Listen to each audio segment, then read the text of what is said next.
आज मैं आपको बताऊंगा कि दिस पीसी क्या होता है, ठीक है।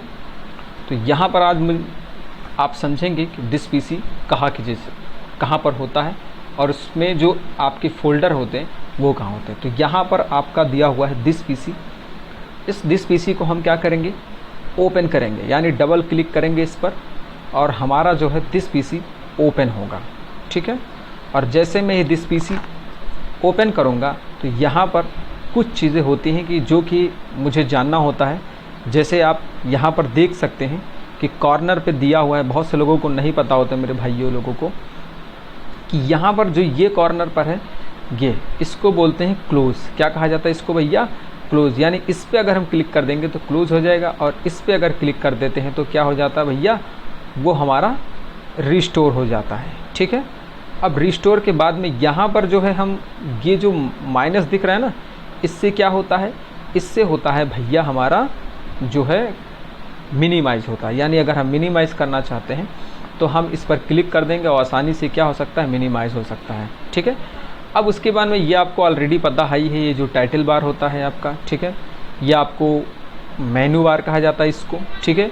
ये दिस पीसी आपका जो एक आइकॉन खुला है वो दिस पीसी है और इधर आपका जो है क्विक एक्सेस है, ठीक है, जिसमें से आपका फोल्डर है, ठीक है, ये डेस्कटॉप फोल्डर है, ठीक है, डाउनलोड फोल्डर है, ठीक है, यहाँ पर आपका डॉक्यूमेंट फोल्डर है, उसके बाद में दिस पीसी आपका ही है, पिक्चर है, मतलब इतना सारे बहुत सारी चीज़ें हैं जो कि हम आज सीखने वाले हैं।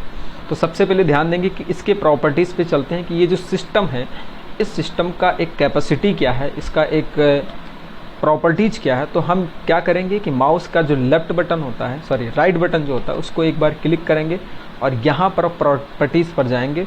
जिस तरीके से हमारा एक सिस्टम का प्रॉपर्टीज़ ओपन होगा और वहाँ पर मोटे अक्षरों में बढ़िया से लिखा होगा view basic information about your computer.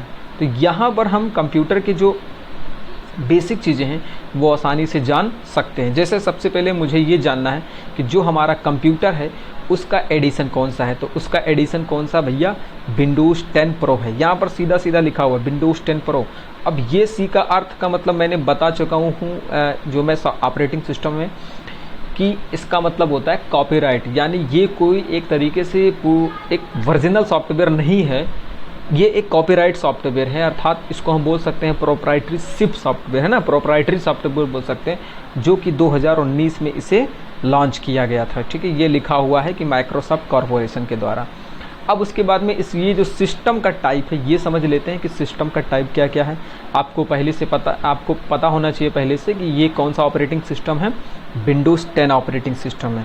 ये आपका ऑपरेटिंग सिस्टम है, ये आप भाइयों मेरे बहनों इसको आपको पता होना चाहिए। ये विंडोज़ 10 ऑपरेटिंग सिस्टम पर काम कर रहे हैं। प्रोसेसर आपका कौन सा लगा हुआ भैया, इंटेल लगा हुआ है, सेलेरॉन यानी CPU, ठीक है, 1.60 गीगाहर्ट्ज़ लगा हुआ है। रैम कितने का है, ये बहुत लोग चौंके रहते हैं कि रैम का होता है, कितने GB का होना चाहिए रैम। तो यहाँ पर 4 GB का रैम है, वैसे ज़्यादा होना चाहिए और 4 GB सफिशियंट है, ठीक है। और यहाँ पर जो आपका प्रोडक्ट ID है उसके ऊपर जस्ट लिखा हुआ है कि विंडोज़ इज़ एक्टिवेट लिखा हुआ है, अर्थात मेरा विंडो एक्टिवेट है, ठीक। इस तरीके से हम देख सकते हैं कि आपका जो है सिस्टम है उसका एक अबाउट है, वो कितने GB का है, कितने रैम का है, वो चीज़ें हमने सारे देख ली हैं, ठीक। अब यहाँ पर कंप्यूटर का जो टाइप है यानी सिस्टम टाइप जो होता है 64 बिट का होता है। तो ये 64 बिट का ऑपरेटिंग सिस्टम है जिसमें से सभी प्रकार के इसमें सॉफ्टवेयर वर्क करेंगे। अब हम चलते हैं दिस पीसी के ऊपर, ठीक है। तो हम इसको यहाँ से क्या कर देते हैं भैया, कट कर देते हैं, ठीक। इसको हमने यहाँ से कट कर दिया। अब सबसे पहली बात आती है कि यहाँ पर दिस पीसी तो आ गया, यहाँ पर जो आपका लोकल डिस्क C लिखा है, ठीक, लोकल डिस्क D लिखा है, लोकल डिस्क D नहीं है, सब कोई बात नहीं, लोकल डिस्क E है और लोकल डिस्क F है। अब यहाँ पर एक तो सबसे बढ़िया ऑप्शन लिखा हुआ है 3D, ठीक, यहाँ पर एक 3D है, ठीक, जो कि यहाँ पर क्या होता है, इसको जब हम ओपन करेंगे तो यहाँ पर सिर्फ आपको कुछ 3D वाले बिल्डर दिखाई देंगे, जैसे पेंट वगैरह हो गया, ये सब सारी चीज़ें दिखाई देंगे। मतलब यहाँ पर 3D सारी चीज़ें होती हैं जो कि उतना मतलब वर्क के लायक नहीं होता है, ऐसे रहता है इसमें कि आप 3D वर्क कर सकते हैं इसमें, ठीक है। और दूसरा इसमें 3D पेंट भी पड़ा हुआ है, एक ही है जो छिपकली शायद है, ठीक है। यहाँ से हम अब हाँ ये एक चीज़ और भी ध्यान दीजिएगा कि अगर मुझे यहाँ बैक करना तो ये देना, ये है आपका क्या बैक होना, और इसको इससे क्या होता है कि हम ओके होते हैं, यानी ये एक प्रकार से अंडू है, ये रीडू है, ये ध्यान देना। ठीक है, ये अंडू रीडू है, ये ध्यान दीजिएगा ना, तो पता लगा कि जानी ना वो है ना, तो ये अंडू है और रीडो है। ठीक है, अब इसके बाद में क्या है, ये आपका डेस्कटॉप है, यानी डेस्कटॉप पे जो चीज़ें स्टोर हुई हैं, जो चीज़ें आपको दिखती हैं वो किस जगह दिखती है भैया, डेस्कटॉप वाले फोल्डर में दिखती है। ठीक, डॉक्यूमेंट क्या है, इसमें अगर मान लीजिए कोई भी डॉक्यूमेंट में कोई फोल्डर वही स्टोर होते हैं जो आप पेंट के द्वारा बनाते हैं, जो आप लिब्रे ऑफिस राइटर के से भी किए गए डॉक्यूमेंट है वो डॉक्यूमेंट वाले फोल्डर में स्टोर होगा। ठीक, यानी जो भी आप कार्य करते हैं वो कौन से फोल्डर में स्टोर होगा, डॉक्यूमेंट के फोल्डर में स्टोर होगा। अब उसके बाद में डाउनलोड आता है, तो डाउनलोड के फोल्डर में डाउनलोड वाली चीज़ें क्या होंगे, स्टोर होंगे। ठीक, म्यूज़िक में क्या होता है, इसमें भैया सिंपल सी बात है, गाना ही होता है। देखने में पिक्चर लग रहा है तो इसमें फ़ोटो वगैरह होगा। वीडियो में क्या होता है भैया, सिंपल सी बात है, इसमें वीडियो स्टोर होगा। तो इस तरीके से हम क्या कर सकते हैं कि एक जो आपका ये इस तरीके से आपका 6 फोल्डर हैं, इस 6 फोल्डर में जो भी जिस रेंज का होगा, जो भी जिस लायक होगा, उसको उस फोल्डर में क्या कर देंगे, सेव कर देंगे। जैसे अगर गाना है, गाने में पिक्चर है तो पिक्चर में, वीडियो वाला गाना तो पिक्चर वीडियो वाले गाना में, डॉक्यूमेंट है तो डॉक्यूमेंट में, डाउनलोड है तो डाउनलोड में। अब बात आती है कि इसमें ड्राइव क्या है। ठीक है, जैसे अगर मान लीजिए हार्ड ड्राइव अगर आप लगवाते हैं, ठीक है, जैसे हार्ड डिस्क हो गया, SSD हो गया, तो यहाँ पर क्या होता है जनरली कि कभी कभी एक ही बना रहता है, यानी लोकल डिस्क C ओनली रहता है या फिर E रहता है या F रहता है। इससे कोई मतलब दिक्कत वाली बात नहीं है। वो डिपेंड होता है कि अगर हमारे पास 1 TB है तो उसको हम अलग अलग कैटेगरी में डिवाइड कर लें, ताकि हम किस फोल्डर में किसको रखना चाहते हैं। ठीक है, दूसरा जो है आपका, अगर आप एक ही में रखना चाहते हो कि उसी में हम सब कुछ रखना चाहते हैं, हम अलग नहीं करना चाहते हैं, तो कोई बात नहीं, आप उसी में रख लीजिए, कोई दिक्कत नहीं है। मतलब इससे आपको सिस्टम से कोई मतलब दिक्कत नहीं होगा कि आपका सिस्टम ख़राब हो जाएगा या फिर आपका सिस्टम हैंग करेगा, कुछ नहीं। और उससे बेनिफिट ही होगा कि सिस्टम थोड़ा फास्ट चलेगा अगर आप उसमें ज़्यादा लोडेड डेटा नहीं रखते हैं। क्योंकि क्या होता है ना कि एक ही अगर फोल्डर में सारे डॉक्यूमेंट होते हैं, अगर अधिक से अधिक ज़्यादा हो जाए तो हो सकता है कि वहाँ पर जो है आपका डेटा, आपका सिस्टम जो है एक तरीके से हैंग करने का प्रॉब्लम हो सकता है।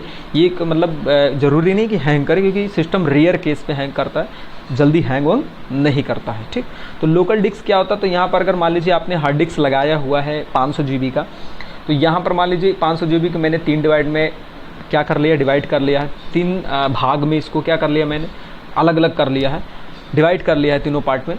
और लोकल डिस्क E है और लोकल डिस्क F है। तो इस तरीके से आपका जो है 3 ड्राइव बन गया, जिसमें से आपका हमारा जो है ये जो देख रहे हैं आप लोकल डिस्क C। ठीक है, तो अब हम बात कर लेते हैं लोकल डिस्क C। तो जो हमारा लोकल डिस्क C है उसमें होता क्या है कि प्रोग्राम, यानी कंप्यूटर के जो प्रोग्राम हैं वो इसी फोल्डर में स्टोर किए जाते हैं। ये ध्यान देखिएगा, क्योंकि ये देखिए 165 GB का है। ठीक है, इसका स्पेस कितना टोटल है, 165, और बचा कितना है भैया, 110। तो यहाँ पर टोटल आपका जो है यूजल है, यानी 165 और 110 के बीच में जो भी GB आता है वो डेटा इसमें क्या है, स्टोर है। लेकिन ये ज़्यादा खाली होना चाहिए। ये ज़्यादा इसलिए खाली होना चाहिए क्योंकि अगर ये ड्राइव अगर ज़्यादा खाली रहेगा तो आपका सिस्टम ज़्यादा बेटर वर्क करेगा। अगर ये ज़्यादा फुल रहेगा, अगर मान लीजिए 165 की जगह पे 160 है, तो हो सकता है कि आपका जो सिस्टम है वो थोड़ा स्लो वर्क करेगा, क्योंकि इसमें जो है ना ऑपरेटिंग सिस्टम के जितने भी प्रोग्राम होते हैं वो सारे डेटा, यानी ऑपरेटिंग सिस्टम के प्रोग्राम और डेटा भी होते हैं, वो सभी इसी कंप्यूटर में स्टोर रहते हैं।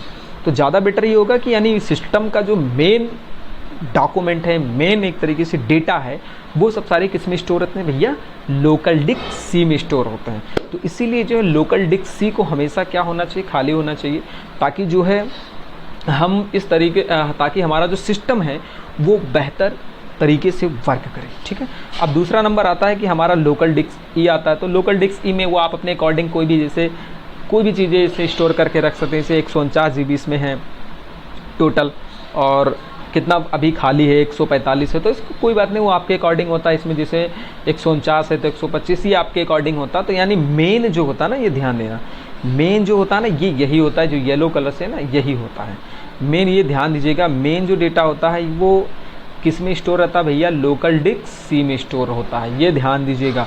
और बाकी जो आपका इसमें लोकल डिस्क ई है, ठीक, और लोकल डिस्क एफ है, ठीक है। कोई ABCD बनाता है, कोई BCD, कोई अपने नाम से बना लेता, तो इससे लिए कोई बात नहीं है। इसमें जो है आप जैसे आपका मन कहे वैसा आप इसको, मैं अभी आगे चल के रीनेम भी करना बताऊंगा कि किस तरीके से रीनेम किया जाता है। तो आप लोकल डिस्क सी को क्या करेंगे, सेव करके रखेंगे। लोकल डिस्क ई, लोकल डिस्क एफ जो होता है वो कोई ज़रूरी नहीं है कि इसमें आप जो है डेटा को ला कर रख सकते हैं। ये आपका एक्स्ट्रा ड्राइव है, इसमें जो कुछ भी चाहिए स्टोर करके रख सकते हैं। अगर आपके कंप्यूटर में CD जो है अवेलेबल है तो वहाँ CD लगाएंगे तो यहाँ पर CD दिखाएगा, अगर नहीं है तो आपका नहीं दिखाएगा। अब उसके बाद में चलते हैं, यहाँ पर हम देख लेते हैं कि अगर मुझे लोकल डिस्क सी को क्या करना है, रीनेम करना है, तो माउस के साथ इसे एक बार क्लिक करेंगे। ये ध्यान दीजिएगा, माउस को एक बार इस पर क्लिक करेंगे और राइट बटन प्रेस करेंगे और यहाँ पर लिखा होगा रीनेम। तो इस तरीके से हम रीनेम कर सकते हैं। जैसे यहाँ पर देखो मैं रीनेम करना नहीं चाहता हूँ, तो यहाँ पर जो आपका एक पॉइंट बना, ये ध्यान दीजिएगा, ठीक है। यहाँ पर एक भी जो पॉइंट बनेगा, यहाँ पर इस तरीके से देख रीनेम का ऑप्शन आ जाएगा। तो यहाँ पर क्या हो सकता है, आपका रीनेम हो सकता है, अर्थात मतलब हम अगर कुछ लिखना चाहें, देखो यहाँ पर कुछ लिखना चाहें 1 2, तो यहाँ पर हम रीनेम कर सकते हैं, यानी नेम इसका चेंज कर सकते हैं। वैसे इसमें भी है, ठीक है। अगर इसमें भी करना चाहें तो आसानी से क्या कर सकते हैं, इसमें भी हम कर सकते हैं, रीनेम पर जाएंगे और यहाँ पर आसानी से रीनेम कर सकते हैं। वैसे इसमें भी कर सकते हैं, ठीक। तो आगे कुछ समझ लेते हैं। अब फिर हम क्या करते हैं कि यहाँ पर जो आप इसको फॉर्मेट करना चाहें तो फॉर्मेट आपको करना ही नहीं, वरना ये फॉर्मेट अगर आपने कर दिया तो आपका जो ऑपरेटिंग सिस्टम वो तुरंत करप्ट हो जाएगा। ये जितना जो चल रहा है ना, ये सब पूरा बंद के किनारे हो जाएगा, ठीक है। इसीलिए आप गलती से कभी फॉर्मेट पर मत क्लिक करिए कि जब आपका प्रॉब्लम सिस्टम बहुत ज़्यादा करेगा, बहुत ज़्यादा, तो कोई जानकार व्यक्ति से इसको फॉर्मेट करवाइएगा। अदरवाइज इसमें जो कुछ ड्राइवर भी होते हैं, वो ड्राइवर अगर ख़त्म हो गए ना तो आपका सिस्टम कुछ नहीं वर्क करेगा। आप सिर्फ विंडोज़ ऑपरेटिंग सिस्टम लेकर बैठे रहें, क्योंकि विंडोज़ ऑपरेटिंग सिस्टम या कोई भी ऑपरेटिंग सिस्टम होता है ना, बिना ड्राइवर का वर्क नहीं करता है। जैसे अगर चरपहिया अगर चला रहे हो, 4 पहिया कुछ भी कोई व्हीकल ले लो, तो उसमें जो है ना ड्राइवर माने होता है। अगर ड्राइवर नहीं है ना तो आपका व्हीकल नहीं चलेगा, चाहे आप खुद ही ड्राइवर बनो या चाहे दूसरे के रखो ड्राइवर बनाओ, तो ड्राइवर मायने रखता है। इसीलिए जो है ड्राइवर को कभी, ये जो आपका सी है ना, ये सी ड्राइव जिसको बोला जाता है सी, इसको कभी फॉर्मेट मत करिएगा। अब इसके ध्यान दीजिएगा, अब इसके प्रॉपर्टीज़ पर मैं चल रहा हूँ, किसके, सी वाले प्रॉपर्टीज़ पे चल रहा हूँ, ये सिस्टम के प्रॉपर्टीज़ पर नहीं चल रहा हूँ, ये ध्यान दीजिएगा। तो जनरल चीज़ें यहाँ पर देखेंगे कि आपका यूज्ड कितना है भैया, 55 GB। कितना है भैया, 55 GB यहाँ पर यूज किया गया है, ये चीज़ ध्यान में रखिएगा। यहाँ पर देखो लिखा हुआ सीधा 55 GB, ठीक है। और फ्री हमारे पास कितना भैया, 110 GB हमारे पास अभी भी क्या है, फ्री है। ये देखिए, तो 110 GB हमारे पास फ्री है और टोटल हमारे पास जो है कितना GB अभी यूज्ड हो चुका है, 55 GB हमारे पास यूज्ड हो चुका है, ठीक है। तो यहाँ पर इस तरीके से जो है आप देख सकते हैं कि हमारे पास स्पेस कितना खाली है। अब इसके बाद में यहाँ पर और भी चीज़ें थोड़ा सीखते चलिए। अगर आपके कंप्यूटर में एंटीवायरस नहीं है और इसको आप क्लीन करना चाहते हैं तो इसके लिए सिंपल सा एक उपाय है, यहाँ टूल्स में आएंगे, यहाँ पर एक ध्यान देंगे, ये जो टूल्स है ना, ये इस पर आएंगे और इस पर आप क्या करेंगे भैया, क्लिक करेंगे। और जैसे ही आप क्लिक करेंगे तो वहाँ पर एक होता है आपका लिखा हुआ सिंपल सा चेक, या उसके पहले लिखा है option will be check the drive file, यानी सिस्टम के एरर जितने भी होंगे, यानी एरर चेकिंग होगा, वो आपके सिस्टम को क्या करेगा, चेक करेगा और आसानी से इसको डिलीट कर देगा। तो जैसे हम यहाँ पर क्या करते हैं कि सिस्टम, ये जो हमारा चेक है उस पर हम क्लिक करते हैं, ठीक है। इस पर मैंने क्लिक किया और जैसे आप क्लिक करेंगे तो यहाँ पर आप देखेंगे कि लिखा हुआ स्कैन ड्राइव, ठीक। तो यहाँ पर क्या करते हैं, इस पर हम क्लिक कर देते हैं और जैसे स्कैन ड्राइव करते हैं तो ये हमारे सी ड्राइव को स्कैन कर रहा है। ये ध्यान दीजिएगा कि हमारे ये सिस्टम को स्कैन नहीं कर रहा है, वनली हमारे सी ड्राइव को स्कैन कर रहा है। यदि आपके कंप्यूटर में एंटीवायरस नहीं है तो आप इसका प्रयोग करके आपकी सिस्टम की जितने भी वायरस है इससे हटा सकते हैं, ठीक है। ये ध्यान दीजिएगा। तो यहाँ पर रेनिमिंग हो रहा है, 2 मिनट अभी बाकी है। अब दूसरे वाले पर चलते हैं। ये जो हमारा ऑप्टिमाइज लिखा हुआ है, ठीक है। अब यहाँ पर क्या होता है कि एक होता है ऑप्टिमाइज है आपका और डिफ्रेगमेंट है, यहाँ पर ड्राइव है, तो उस ऑप्टिमाइज पर क्लिक करते हैं। ये जो ऑप्टिमाइज ऑप्शन है इस पर हम क्लिक करते हैं और यहाँ पर क्या करते हैं कि ऑप्टिमाइज पर क्लिक करके देखते हैं, ठीक है। तो ये तो कह रहा है कि भैया पहले इसको हटाइए चेकिंग वाले को, तो हम यहाँ से हटा देते हैं क्योंकि हमारा ड्राइव, हमारे कंप्यूटर में कोई वायरस वगैरह नहीं है जो है। तो 23 मिनट बता रहा है, मतलब ये चलता रहेगा, बढ़ता रहेगा। अगर आपके सिस्टम में ज़्यादा एरर रहेगा तो ज़्यादा समय लगेगा, कोई एरर नहीं रहेगा तो कोई समय नहीं लेगा, ये ध्यान दीजिएगा। तो इसको हम हटा देते हैं।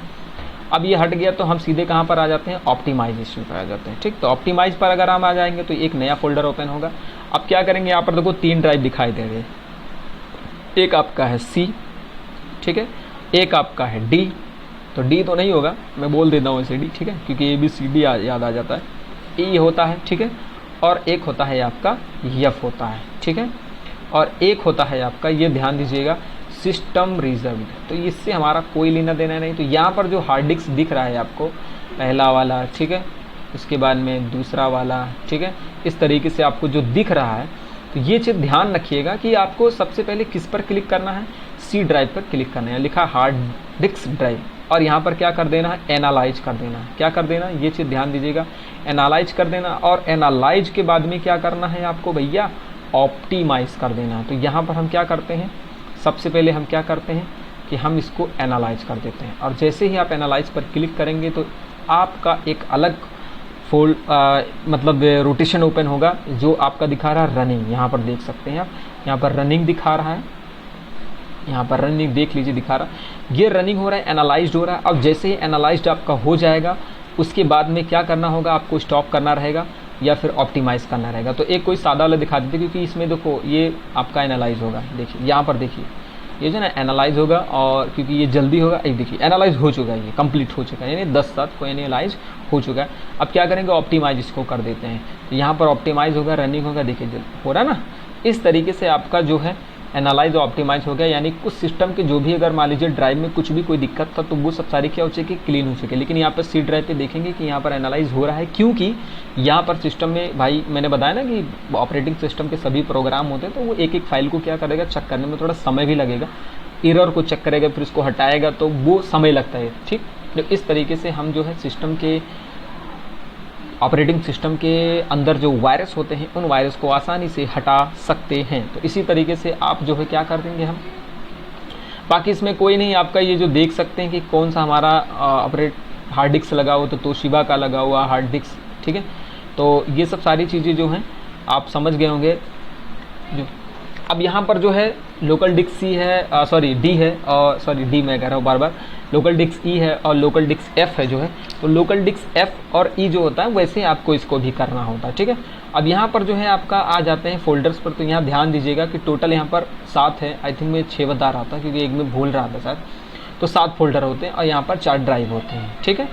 अब यहाँ पर क्या आता है कि आपका जो डॉक्यूमेंट है, तो अब इस पर हम क्लिक करते हैं, राइट क्लिक करते हैं, तो इसको भी हम क्या कर सकते हैं, प्रॉपर्टीज़ को इसको देख सकते हैं कि कितने MB तक ये स्टोर है। तो यहाँ पर देखो ये यहाँ पर टोटल साइज कितना भैया, 600 कितना है आपका 66 MB, और इसमें कितने फाइल है भैया, 456 फाइल है। और कितने इसके अंदर फोल्डर बने हुए हैं, 15 फोल्डर बने हुए हैं। तो यहाँ पर जो है आप इसको हाइड भी कर सकते हैं अनहाइड, तो ये आगे चल के अगले वीडियो में बताएंगे आपको हम। तो इस तरीके से आप अपने सिस्टम की जानकारी ले सकते हैं। तो ये ध्यान दीजिएगा कि कभी भी सिस्टम खरीदें, माउस का आप इसी C ड्राइव पे हैं तो इसका शॉर्टकट की होता है विंडो+E भी होता है, कि विंडोज़ की +E को प्रेस करेंगे तो आपका ये ऐसे फंक्शन ओपन होगा। और यहाँ पर क्या करेंगे, माउस का राइट बटन प्रेस करेंगे और प्रॉपर्टीज़ पर जाएंगे, और यहाँ पर देख सकते हैं कि जो हमें बताया जा रहा है कि इसमें 4 GB है, प्रोसेसर कितना है, सिस्टम टाइप कितना है, तो वो सभी सारी चीज़ें हम आसानी से यहाँ पर जान सकते हैं, ठीक है। जैसे सिस्टम टाइप कौन सा है ये, है ना। उसके बाद में फिर आपका जो है प्रोसेसर क्या है, तो इस तरीके से जो जान सकते हैं। सबसे बड़ी बात चीज़ कौन सा हमारा ऑपरेटिंग सिस्टम है, ये ध्यान दीजिएगा, ठीक है। विंडो एक्टिवेट है कि नहीं एक्टिवेट है, कंप्यूटर जो है हमारा सिस्टम का टाइप कितने बिट का है, ठीक है, उसका रैम कितने का है, ये ध्यान दीजिएगा। रैम ये कि कितने 4 GB का है, कौन सा विंडोज़ है ये ध्यान दीजिएगा, विंडोज़ 10 है कि विंडोज़ 10 प्रो है, यानी विंडोज़ का कौन सा सीरीज़ है वो देख सकते हैं, ठीक है। इस तरीके से हम सिस्टम की जानकारी को देख सकते हैं और परख सकते हैं। और इसी के साथ हमारा चैनल यहीं पर समाप्त होता है। ये वीडियो आपको कैसे लगा ज़रूर हमें बताएं, कमेंट करके बताएं, कि ताकि हमको पता चले कि आपको ये वीडियो समझ में आ रहा है। जब तक आप कमेंट नहीं करेंगे, आप लाइक नहीं करेंगे, इसको ज़्यादा से ज़्यादा लोगों के पास शेयर नहीं करेंगे, तो हमें पता नहीं चलेगा कि हाँ किस तरीके से वीडियो ये आपको लग रहा है। और बाकी कोई समस्या हो तो वो भी बताएं, उसका भी। Thank you, good bye.